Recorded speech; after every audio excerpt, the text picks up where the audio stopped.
Suspense.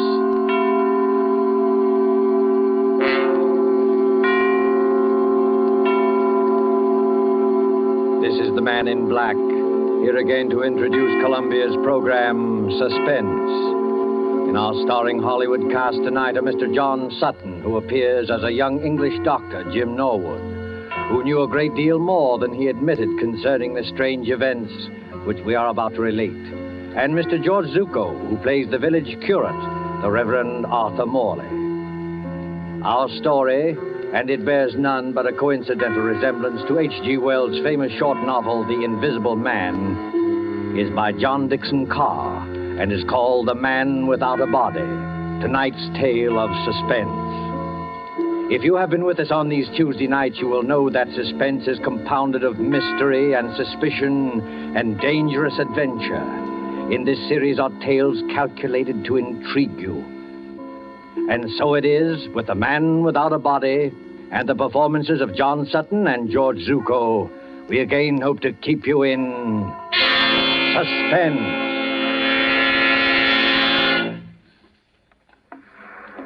A lonely beach of low white sand hills edged by the surf of the North Sea. And back from the beach, drowsing as it has drowsed for 10 centuries, lies the village of Aldbridge in Suffolk. There is the seawall, now defaced by air raid shelters. And there are the rolling grain fields, the thatched white cottages, the spire of St. Luke's Church above the oak trees. Ancient and bell-haunted, lost among hedgerows, this village could never cause consternation in London newspaper offices. And yet, on that warm night nearly 4 years ago... This time it's really happened. A man without a body, completely invisible. Copy, boy. Copy, boy. Look at this dispatch. Reign of terror in Suffolk Village. Has another of H.G. Wells' romances come true? An invisible man? I can't believe it. What's the matter with that village? They all gone scatty? Mr. George Wellman, builder, states that as he was returning home along the main road from Bury St. Edmunds... He distinctly saw a man's hat, without any head under it, moving towards him about 6 feet above the ground. Oh, George must have been full of beer. We can't use this story. Copy, boy! Even more surprising evidence was given by the Reverend Arthur Morley, vicar of St. Luke's Church. Who? The parson? You don't think he was full of beer? One question above all agitates the village. Who is Professor Ansmith? Who is this elderly American, said to be an inventor, who has settled at Aldbridge and leased a part of the house belonging to the local doctor? Out of some terrifying workshop, to strike like a maniac, where least expected, has there at last emerged... A real invisible man? The Church of St. Luke, Aldbridge, on that same Sunday evening. The evening service is over now, though an echo of bells still lingers. In the vestry at the rear of the church, where white surplices hang like ghosts, the Reverend Arthur Morley sits with his daughter Janice. It is a stone room of painted windows, now many-colored in the sunset. And here as the drowsy summer light turns to dusk. Janice, I don't believe it. I know, Father. I saw it with my own eyes, yet I don't believe it. You don't think we were dreaming, do you? No, Father. We weren't dreaming. If this goes on, the whole village will be in a frenzy. But what can I do? We could go to Professor Ansmith and ask him straight out. Ask him whether he's responsible for these... Yes. I wonder, Janice. A man isn't hurting anybody, you know. You couldn't ask for a quieter person or a better neighbor. And yet... What's that? Father, you are upset. It's only Mr. Emmett coming down from the belfry. Emmett? Oh, yes, of course. Is that you, Mr. Emmett? It's me, all right, sir. And very much in the flesh.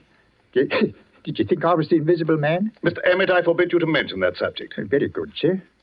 But there's others, begging your pardon, that do mention it. Oh, yes, forgive me. I spoke too sharply. Oh, that's all right, sir. No harm done, no bones broken. Mind you not that I hold with this talk about invisible men. It ain't natural, I say. It ain't hardly Christian. I'm a greengrocer by trade, and I believe in what I can weigh and feel and... What's the matter, Mr. Emmett? Is anything wrong? Excuse me, sir. And you too, miss. Do you see anybody in this room except us? No, of course not. Why? Because I could have sworn something brushed past me just now. You're imagining things, Mr. Emmett. Yes, sir, I dare say, There's but... nobody hidden in the belfry tower, I hope. No, sir. I had a look-see. And what's more, there's not going to be anybody up there once I've locked the door. Now, let the blighter try and get in. Oh, please, Mr. Emmett. And you too, Father. You're talking about this invisible man as though he actually existed. There's something funny going on, miss. You can't deny that. No, none of us can deny it. And what's more, sir, it's getting pretty dark in here. Hadn't you and Miss Janice better get along to the vicarage while I lock up? No, we can't go just yet, Mr. Emmett. We're expecting Dr. Norwood. Dr. Jim Norwood, sir? What does he say about all this? Oh, you might ask him yourself, Mr. Emmett. I think that's probably him now. Come in. The vestry door's not locked. Oh, hello, Padre. Hello, Janice. I'm sorry I'm late. Oh, hello, Jim. You seem a good deal out of breath. I am out of breath, Janice, because there's blue blazes to pay down in the village. Not more trouble. Yes, I'm afraid so. They're holding a mass meeting at the Coach and Horses, and they're ready to murder Professor Ansmith. If this invisible man cuts any more capers, we may see a real old-fashioned lynching in an English village. Now, look here, my boy. This has got to stop. I know that, Padre, but how are we going to stop it? Sit down there, Jim, across the table from me. Yes, sir. First of all, what do you know about this Professor Ansmith? Nothing, sir. Nothing at all. But you rent part of your house to him. Oh, my dear Padre, that house is twice as big as I can possibly manage. I was only too glad to get a tenant. He gave you references, I imagine? Yes, but I didn't bother to check him. He's a quiet old boy. Pays his rent on the dot. Never does anything except read and go for long walks. Are you quite sure of that, Jim? The village has war nerves, that's all. With the camouflage aerodrome in the neighborhood, they're apt to imagine anything. True, perhaps, but... That talk about dynamos humming in the old boy's room and blue lights flashing is rubbish out of a sensational film. They imagine the whole thing. Finally, this crazy story about an invisible man playing the gramophone. Why, It's not a crazy story, Jim. Janice and I saw it happen. You what? Last night, about 9:30, Janice and I were out for a walk in the lane that runs past your house. On the way, we met Willie Kendrick, and he joined us. Well, sir? Listen, Jim. On that side of the house, there's a little square room with 2 windows and no furniture except a round table and a couple of chairs. Do you know the one we mean? Yes, of course. Professor Ansmith uses it. What about the room? It wasn't quite blackout time. The windows were up, the curtains weren't drawn, and the room was brightly lighted. On the table stood an old-fashioned gramophone with a horn and a crank handle. Beside it lay a pair of white cotton gloves, like gardener's gloves. The gramophone was playing away for dear life, but there was nobody in the room. Janice thought that was a bit odd, a gramophone going full tilt with nobody there, and called my attention to it. Just then, the gramophone started to run down. We could hear the record slow and go off key. As it did so... Well, sir, go on. As it did so, those white gloves got up off the table. Got up off the table? Got up off the table, took hold of the gramophone, and wound it up again. Mr. Emmett, what on earth are you doing? I dropped some candlesticks. So I see. Please pick them up again. Yes, miss. Padre, are you serious? Perfectly serious. A pair of gloves without any hands inside them? Yes. But what did they do exactly? The left-hand glove steadied the gramophone. The right-hand glove wound it up. Then they both hung in the air, beating time to the music. It should have been funny. I can only assure you it was not funny. Oh, what happened then? Oh, Jim, it was horrible. Willie Kendrick let out a yell and ran down the lane between the apple trees as though the devil were after him. I can't say I blame him. Father and I just stood there and... Stared is the word, my dear. Yes, stared. I can't forget any of it. The 3-legged table and the whirling record and the blue flowers on the wallpaper. But there was nobody there. We could see past the table and under the table and all over the room. And there was nobody there. Except the man without any body. Confound the man without any body. Father, suppose it is true. As a clergyman, my dear, I prefer to remain agnostic. This thing's a trick. Yes, but how's it done and why? That's the whole point, Jim. What worries me is the effect on our people here. We call ourselves intelligent, and yet, look at us. Even Mr. Emmett there. Hey, what's that about me, sir? A few minutes ago, you thought something brushed past you when you were coming down the stairs from the bell tower. Now, didn't you? Well, yes, sir. You see what I mean, Jim? But I didn't really think so, sir. Not really. It was imagination, just like the doctor said. Because I searched that tower. I locked the door afterwards. Exactly. But the mere force of suggestion, nothing more, might lead you to believe.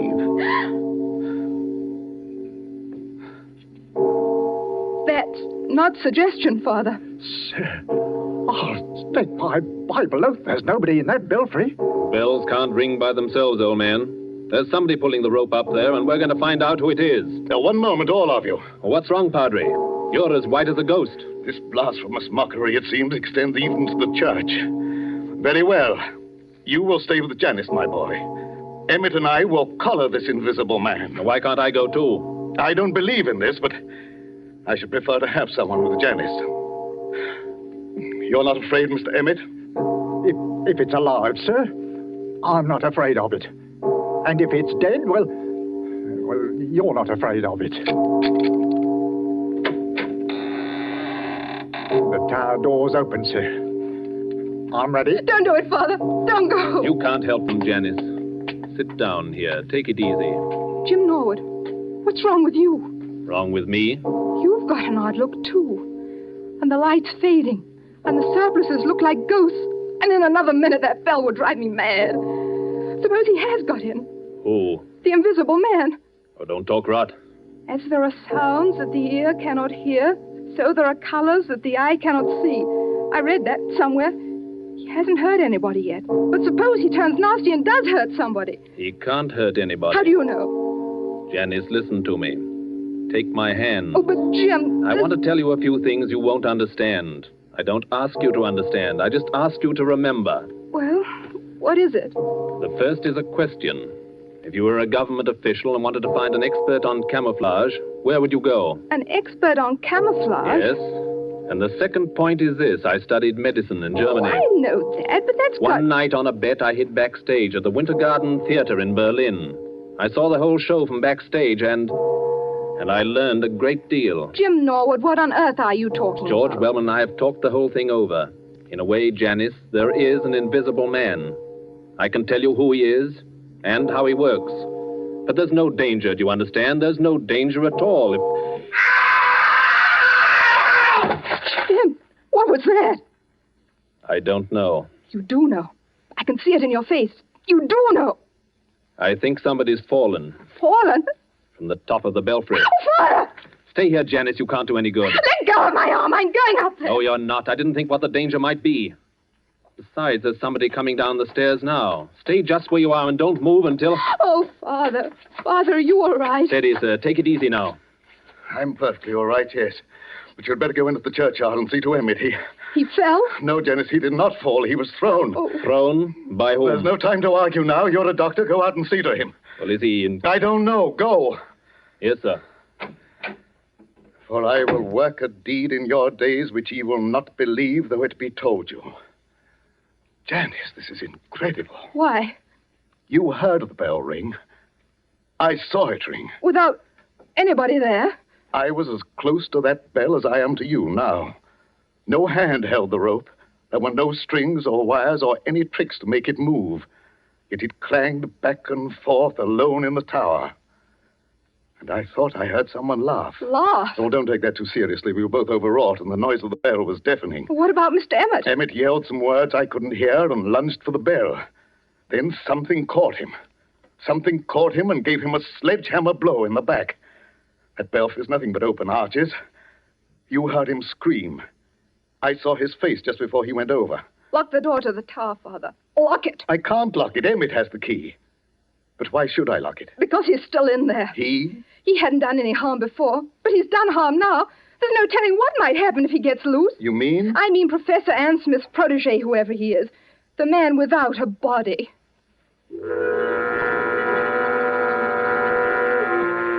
Under the red sunset, some quarter of a mile away, a grass-carpeted lane winds between rows of apple trees. The lane is dusky, though lights shine into it from the windows of a large stone house. Dr. Norwood's house beyond the apple trees. Up and down. Up and down, a shadowy figure is pacing. An elderly figure, a dejected figure, tall and frail as a shadow among shadows, muttering to itself, shaking its head, now and then raising one fist in bewilderment or anguish. Sometimes the light gleams on large spectacles and a kindly mouth. Up and down, endlessly up and down strides Professor Ansmith. I'm not guilty. I'm not guilty. How can I convince them that I'm not guilty? Who's there? I saw you dodge behind that tree. Stand out, sir. Did you call me, Professor Ansmith? Yes, I did call you. Who are you? You probably won't recognize me, Professor Ansmith. Nevertheless, my friend, may I ask what your name is? My name is Wellman, Professor. George Wellman. Wellman. I've heard that name. Maybe you have. I'm a builder by trade, and a great friend of Dr. Norwood's. Wait one moment. Aren't you the young man whose firm is putting up these air raid shelters along the seawall and making such an unholy din with your riveting machines? That's me. And come to think of it, aren't you the one who first started this alarm about an invisible man? Yes, because I met him. You did not meet him, sir. This whole thesis is scientific nonsense, and I won't have it. You won't have what? I'm an old man, Mr. Wellman. I never did anybody the least harm. As God is my judge, I know nothing whatever about this... What's that? It looks like the vicar's car, Professor. You'd better stand back. This is a pretty narrow lane. Ansmith! Professor Ansmith! Yes, Mr. Morley, I hear you. We thought you'd better drive over here straight away. I think you've met my daughter. And, of course, you know Dr. Norwood. Yes, But there's no time for any social formalities. Get into your house, Professor Ansmith. Get in quickly and close the shutters. But why should I do that? Because there's a mob coming, sir, and we can't stop them. Hurry, do hurry. A mob coming here? Why? Haven't you heard the news? I've heard nothing, my friend. The only person I've seen has been that young man there who chews a toothpick and hides behind the trees. George Wellman? What on earth are you doing here? Watching, Janice. Watching and waiting, just as usual. Listen to me, Professor Ansmith. Henry Emmett, the head verger at St. Luke's, was thrown from the belfry window not 20 minutes ago. Not by me, sir, I assure you. I had nothing to do with it. No, not by you, but apparently by the invisible man. Oh, Father in heaven, will this never stop? Not till we catch the fellow. No. Be quiet, Mr. Wellman, please. I'm sorry, Padre. I take it back. I myself can testify that no visible person laid hands on Emmett. He was struck as though with a gigantic fist. What's the matter, Professor Ansmith? Is anything wrong? No. I was just thinking. Is Emmett dead? Fortunately, no. I'm glad of that, my friend, for a certain person's sake. He's not even seriously hurt. The bell tower isn't high, and a tree broke the force of his fall. But he's badly shaken up, and that crowd at the Coach and Horses means trouble. If you haven't anything to say to us, if you haven't a word of explanation to utter... Listen, Padre, don't you hear anything? Yes, I thought I heard voices. Can't be that crowd from the village. We're too far ahead of them. It's a crowd, all right. And they've been here for hours. But where? I don't see anybody. Jim, look, behind the trees. Look behind the trees. Look beyond the hedgerows. Look for any place where a watcher can hide. And may I ask what they're doing here? They're watching you, Professor Ansmith. More of your spies, you mean? You can call them anything you please. But they're getting impatient and they want a showdown. If I as much as hold my hand up like this... Don't throw stones at the windows, you fools! You're only breaking the doctor's windows! Gentlemen, I can't have any more of this. Be quiet, all of you, and listen to me. Well, sir, we're listening. I'm a peaceful man. I like to live in peace with my neighbors. I have nothing to do with this so-called reign of terror. But you don't believe that, do you? No. Then I must expose a fraud. Now, don't blame me if I expose the trickster, too. I have made preparations to show you the Invisible Man. The man without a body. Quiet, everybody! Mr. Morley, I believe you and your daughter walked through this lane last night while I was away at the Bury St. Edmunds. I don't know about your being away, sir. My daughter and I were certainly here, yes. Good, good. Miss Janice Morley. Yes, Professor Ansmith. Will you look toward your right, please, at the house? What do you see? It's the same room. What room? The room with the little round table and the gramophone. It's a three-legged table, you notice. Yes, of course. But there's nobody in the room. No, nobody at all. Are conditions exactly as they were last night? Yes, except there aren't any gloves on the table. No, but the Invisible Man is there. Oh. A living presence, ready to act and breathe and even kill. With your permission, I shall now address him. Hello in there. Hello in there. Hello in there. If anybody answers him, Father, I'm going to scream. Quiet, Janice, quiet. Father, look, the gloves are appearing on the table. I call out to him and I speak as follows. Hold the phonograph with your left glove. That's it. Turn the handle with your right. One turn, 2, 3, 4. That's enough. Touch the spring with your left hand. Push the record. Lower the needle with your right and...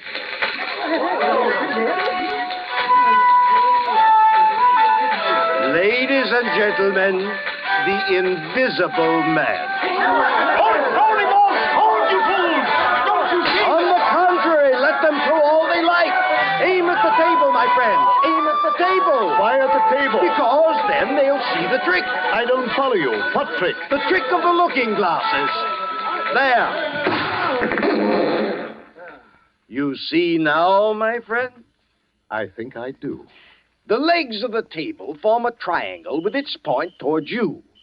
Panels of looking glass are fitted in the two sides facing you. What do you know about that? You think you can see under the table, but what you actually see are the side walls of the room reflected in those two mirrors. Oh, wait a minute. You mean... I mean that my old servant, hidden behind the mirrors, has just been working the gloves to a panel in the tabletop.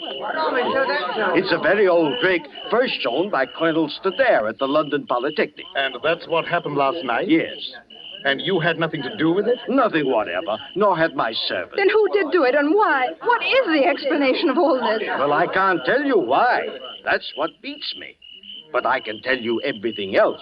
This invisible man who's been scaring us all silly? My dear young lady, there's no invisible man. There never has been. I might believe that, Professor Ansmith, if I hadn't seen a church bell ringing where there was no hand to ring it. And poor old Emmett flung out of the tower as though a giant hand had got hold of him. You're not saying that was done with the looking glasses? No, my friend, not at all. That was really clever. Strings? Wires? Ropes? No, they weren't necessary. But the thing's impossible. Oh, no. The same principle was used by my old friend J.N. Maskelyne to make mechanical figures work. Psycho played whist, and Zoe drew pictures. I myself, Go on, sir. You yourself. What are you going to say? The secret I was about to say remains unknown even today. You were right, in a way, when you tell us that Emmett acted as though a giant had got hold of him. A giant had got hold of him, at least a gigantic force. Oh, before we all go completely mad, would you mind telling us what this gigantic force was? Not at all. It was compressed air. Compressed air? But don't you see it even yet, any of you? No. A compressed air pipe with 1,000 pounds pressure behind it was run up into the tower facing the bell. It could be operated from the ground outside. The pressure was turned on and off in bursts. It made that heavy bell swing like a toy. Emmett, don't you remember? Emmett rushed forwards towards the bell. And the air pressure? The air pressure struck him like a sledgehammer and flung him headlong out of the tower. There's your miracle, gentlemen. That's all there was to it. Sir, I can't doubt what you say. It's too circumstantial and too right. But what, my friend? The compressed air tanks, the mechanical apparatus to work this trick. Well, what about it? Where did it come from? Such things don't grow on bushes. No, but they do grow on riveting machines. Riveting machines? Yes, such as the riveting machine they're using on the air raid shelters along the seawall. Would you care to tell us, Dr. James Norwood, why you and your friend Wellman have been playing all these tricks?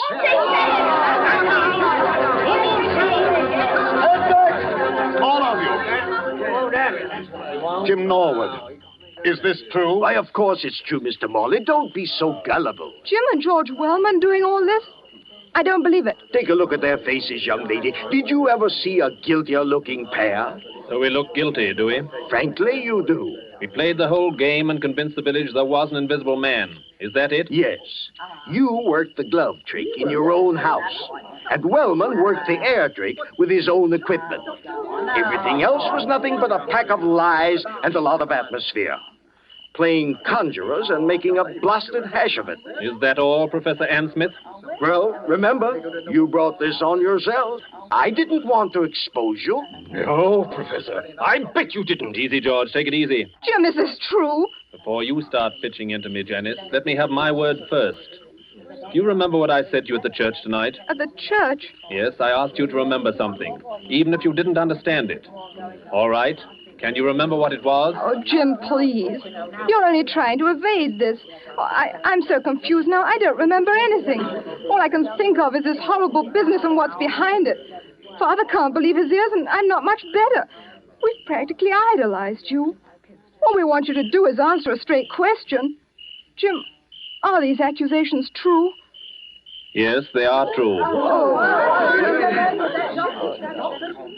Doubtless he had a good reason, Janice. Doubtless he had a good reason. Yes, we had a good reason. The very best reason in the world. You had a good reason for scaring people half to death and trying to kill poor old Henry Emmett? We didn't mean any harm against Emmett. That was an accident. But you dare to defend yourself now? Yes, just that. Before we go home, Father, shall we apologize to Professor Ann Smith? I hope he'll try to think better of English hospitality. Good, Janice, good. I hope he will, too. You hope he will. Listen, Janice, before you act on any belief, you have to be absolutely sure in your own mind. George and I had to prove something, and now I'm glad to say we have proved it. Oh, I can't stand this any longer. If you have anything to say, go on and say it straight out.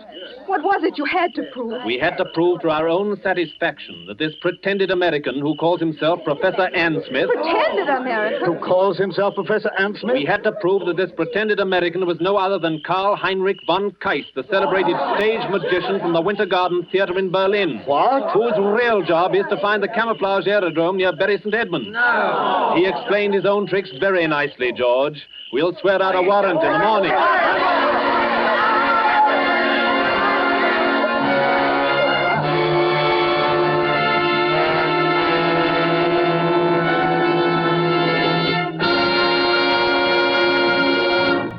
And so closes The Man Without a Body, starring John Sutton and George Zucco. Tonight's tale of Suspense.